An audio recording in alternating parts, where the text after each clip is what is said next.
Hi kids, welcome to Stories by Mom. New week, new story. The story will be read in English first and then it will be explained in Kannada also. So don't forget to watch the video till the end. Today our story's title is The Brave Little Squirrel. Let's get started. In a big green sunlit forest lived a tiny squirrel named Choco.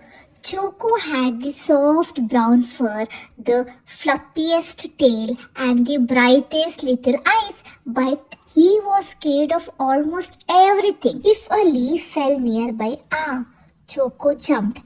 If the wind blew, oh no, Choco hid. Even his own shadow sometimes made him speak.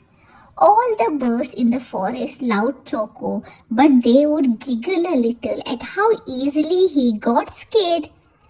One warm morning, the forest was full of happy sounds. Birds chirped, butterflies danced, and the tall trees swayed gently. Choco wanted to collect nuts for the breakfast, but he kept looking around nervously. What if a big branch falls? He whispered. What if something jumps from behind a bush?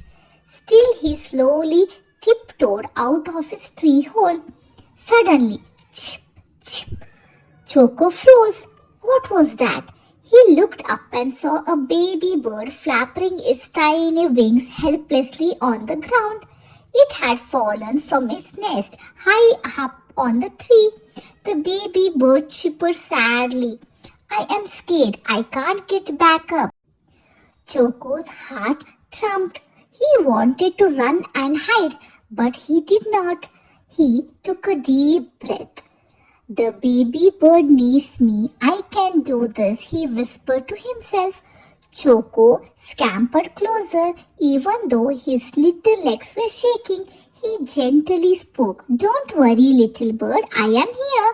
Choco looked up at the tall tree. It seems huge, but I must help, he said bravely. He carefully picked up the baby bird, climbed the tree step by step, gripping the bark tight. Left paw, right paw. Tail steady. Up, up, up.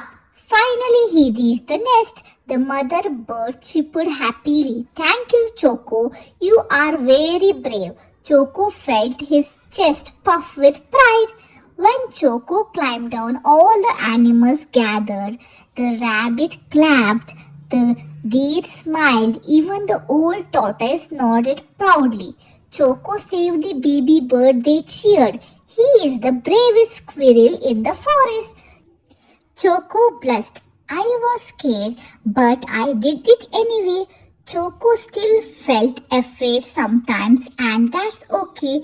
But he learned that being brave does not mean you are no fear. It means you choose to help even when your heart beating fast.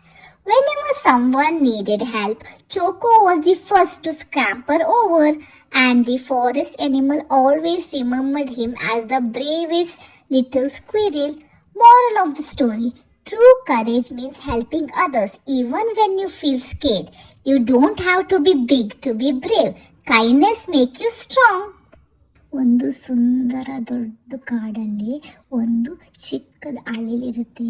ಅದ್ರ ಹೆಸರು ಚೋಕು ಆಗಿರುತ್ತೆ.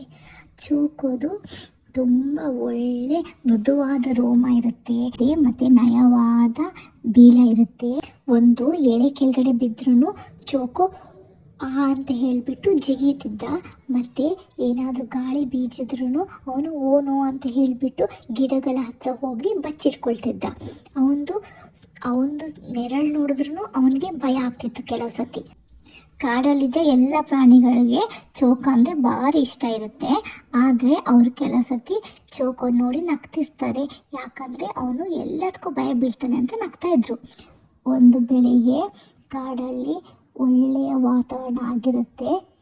ಪಕ್ಷಿಗಳು ಎಲ್ಲ ಹಾಡು ಹಾಡ್ತಿದ್ರು, ಚಿಟ್ಟೆಗಳು ನೃತ್ಯ ಮಾಡ್ತಿದ್ರು, ಮತ್ತು ದೊಡ್ಡ ದೊಡ್ಡ ಮರಗಳು ತೂಗ್ತಾ ಇರುತ್ತೆ. ಚೋಕೋಗೆ ಹಸಿವಾಗುತ್ತೆ. ಅದು ಬೀಜನ ತರಕ್ಕೆ ಅಂತ ಹೊರಗಡೆ ಬರಬೇಕು ಅಂದ್ಕೊಳ್ಳುತ್ತೆ. ಆದರೆ ಅದಕ್ಕೆ ಭಯ ಆಗುತ್ತೆ.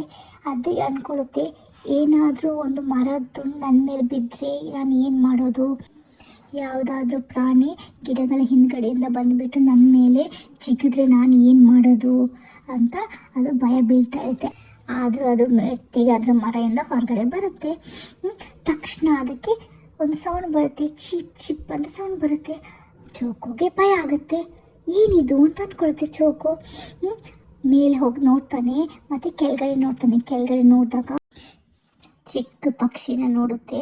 ಅದು ಅದರದ್ದು ರೆಕ್ಕೆಯನ್ನು ಹಾರಾಡ್ತಾ ಇರುತ್ತೆ, ಮತ್ತು ಅದು ಕೆಳಗಡೆ ಬಿದ್ದಿರುತ್ತೆ. ಅದೇನು ಆಗಿರುತ್ತೆ ಅಂದರೆ ಮೇಲ್ಗಡೆ ಇರೋ ಮರದಿಂದ ಕೆಳಗಡೆ ಬಿದ್ದಿರುತ್ತೆ.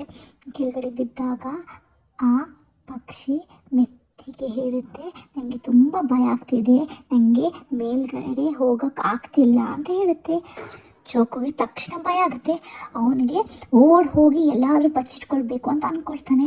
ಆದರೆ ಅವನು ಶಕ್ತಿ ತಗೊಂಡು ಹೇಳ್ತಾನೆ, ಅದು ಚಿಕ್ಕ ಹಕ್ಕಿಗೆ ನನ್ನ ಅವಶ್ಯಕತೆ ಇದೆ, ನನಗೆ ಇದು ಮಾಡ್ಬೋದು ಅಂತ ಅವನಿಗೆ ಹೇಳ್ಕೊಡ್ತಾನೆ. ಚೋಕು ಮೆತ್ತಿಗೆ ಬರ್ತಾನೆ. ಅವನು ಬರುವಾಗ ಅವನ ಕಾಲು ನಡುಗ್ತಾ ಇರುತ್ತೆ. ಆದರೂ ಅವನು ಮೆತ್ತಿಗೆ ಹೋಗಿಬಿಟ್ಟು ಆ ಚಿಕ್ಕ ಪಕ್ಷಿಗೆ ಹೇಳ್ತಾನೆ, ನೀನು ಭಯ ಬೀಳಬೇಡ, ನಾನು ಇಲ್ಲಿ ಇದ್ದೀನಿ ಅಂತ ಹೇಳ್ತಾನೆ. ಆಮೇಲೆ ಚೋಕು ಮೇಲ್ಗಡೆ ಮರ ನೋಡ್ತಾನೆ, ಅದು ತುಂಬ ದೊಡ್ಡದಾಗಿರುತ್ತೆ. ಹೇಳ್ಕೊಳ್ತಾನೆ, ಓ ಇದು ಮರ ತುಂಬ ದೊಡ್ಡದಿದೆ. ಆಮೇಲೆ ಅಂದ್ಕೊಳ್ತಾನೆ, ಆದರೂ ನಾನು ಇದಕ್ಕೆ ಹೆಲ್ಪ್ ಮಾಡಬೇಕು, ಸಹಾಯ ಮಾಡಲೇಬೇಕು ಅಂತ ಹೇಳ್ತಾನೆ. ಹೇಳಿಕೊಂಡು ಆ ಪಕ್ಷಿನ ಕೈಯಲ್ಲಿಟ್ಕೊಂಡು ಮರದ ಮೇಲ್ಗಡೆ ಹತ್ತಾನೆ. ಮರದ ಮೇಲೆ ಮೆತ್ತಿಗೆ ಒಂದು ಕಾಲಿಟ್ಟು ಇನ್ನೊಂದು ಕಾಲಿಟ್ಕೊಂಡು ಮೆತ್ತಿಗೆ ಮರದ ಮೇಲೆ ಹೋಗ್ತಾನೆ. ಆಮೇಲೆ ರೀಚ್ ಆಗ್ತಾನೆ. ಫೈನಲಿ ಮರದ ಮೇಲ್ಗಡೆ ಹೋಗ್ತಾನೆ. ಹೋದಾದ್ಮೇಲೆ ಅದ್ರ ಅಮ್ಮ ಹತ್ರ ಈ ಚಿಕ್ಕ ಪಕ್ಷಿನ ಕೊಡ್ತಾನೆ. ಅದ್ರದ್ದು ಪಕ್ಷಿದ ಅಮ್ಮ ಚೀಕುಗೆ ಧನ್ಯವಾದ ಹೇಳ್ತಾರೆ. ಅವರು ನೀನು ತುಂಬ ಶೌರ್ಯಶಾಲಿ ಅಂತ ಹೇಳ್ತಾರೆ. ಚೀಕುಗೆ ತುಂಬ ಖುಷಿಯಾಗುತ್ತೆ. ಚೋಕು ಯಾವಾಗ ಕೆಳಗಡೆ ಬರ್ತಾನೆ ಆವಾಗ ಎಲ್ಲ ಪ್ರಾಣಿಗಳು ಅಲ್ಲಿ ಸೇರಿರ್ತಾರೆ. ಮೊಲ ಅದಕ್ಕೆ ಕ್ಲಾಪ್ ಹೊಡಿತಾನೆ, ಮತ್ತು ನರಿ ಅದನ್ನು ನೋಡಿ ನಗುತ್ತೆ, ಮತ್ತು ಆಮೇಲೆ ಅದನ್ನು ನೋಡಿಬಿಟ್ಟು ಅದಕ್ಕೆ ಖುಷಿ ಆಗುತ್ತೆ. ಚೋಕು ಒಂದು ಮರಿ ಹಕ್ಕಿನ ರಕ್ಷಣೆ ಮಾಡ್ತು ಅಂತ ಎಲ್ಲರೂ ಅದನ್ನು ಹೊಗಳ್ತಾರೆ ಮತ್ತು ಹೇಳ್ತಾರೆ, ನಮ್ಮ ಕಾಡಿದು ಧೈರ್ಯಶಾಲಿ ಅಳಿಲು ಅಂದರೆ ಚೋಕು ಅಂತಾರೆ. ಚೋಕುಗೆ ಖುಷಿ ಆಗುತ್ತೆ. ಅವನು ಹೇಳ್ತಾನೆ, ನನಗೆ ಭಯ ಆಗಿತ್ತು, ಆದರೆ ನಾನು ಅದನ್ನು ಮಾಡಿಬಿಟ್ಟೆ ಅಂತ ಹೇಳುತ್ತೆ ಅದು. ಈಗ ಯಾರಿಗಾದರೂ ಸಹಾಯ ಬೇಕಂದರೆ ಚೋಕು ಎಲ್ಲರಿಗಿಂತ ಮೊದಲು ಹೋಗಿ ಸಹಾಯ ಮಾಡ್ತಿರ್ತಾನೆ. ಮತ್ತು ಎಲ್ಲ ಕಾಡಿನ ಪ್ರಾಣಿಗಳು ಅವನ್ನ ಯಾವತ್ತೂ ನೆನಪು ಮಾಡ್ತಾ ಇರ್ತಾರೆ. ಚೋಕು ನಮ್ಮ ಧೈರ್ಯಶಾಲಿ ಅಳಿಲು ಅಂತ ಹೇಳ್ಕೊಳ್ತಾರೆ ಎಲ್ಲವರು. ಈಗ ಯಾರಿಗಾದರೂ ಸಹಾಯ ಬೇಕಂದರೆ ಚೋಕು ಎಲ್ಲರಿಗಿಂತ ಮೊದಲು ಹೋಗಿ ಸಹಾಯ ಮಾಡ್ತಿರ್ತಾನೆ. ಮತ್ತು ಎಲ್ಲ ಕಾಡಿನ ಪ್ರಾಣಿಗಳು ಅವನ್ನ ಯಾವತ್ತೂ ನೆನಪು ಮಾಡ್ತಾ ಇರ್ತಾರೆ. ಚೋಕು ನಮ್ಮ ಧೈರ್ಯಶಾಲಿ ಅಳಿಲು ಅಂತ ಹೇಳ್ಕೊಳ್ತಾರೆ ಎಲ್ಲವರು. ಮಾರಲ್ ಆಫ್ ದ ಸ್ಟೋರಿ ಏನಂತೀರಂದರೆ, ನಮಗೆ ಭಯ ಆದರೂ ನಾವೇ ಯಾವಾಗ ಬೇರೆಯವರಿಗೆ ಸಹಾಯ ಮಾಡ್ತೀವಿ ಅದಕ್ಕೆ ನಿಜವಾದ ಧೈರ್ಯಶಾಲಿ ಅಂತಾರೆ. ಧೈರ್ಯವಂತ ಆಗೋಕ್ಕೆ ನಾವು ಯಾವತ್ತೂ ದೊಡ್ಡವರಾಗಬೇಕಂತ ಏನಿಲ್ಲ, ನಮ್ಮ ದಯೆಯಿಂದನೂ ನಾವು ಯಾವತ್ತೂ ಸ್ಟ್ರಾಂಗ್ ಆಗಿರ್ತೀವಿ ಅಂತ ಹೇಳ್ತಾ ಇದ್ದಾರೆ. Thank you for watching. Please subscribe the channel.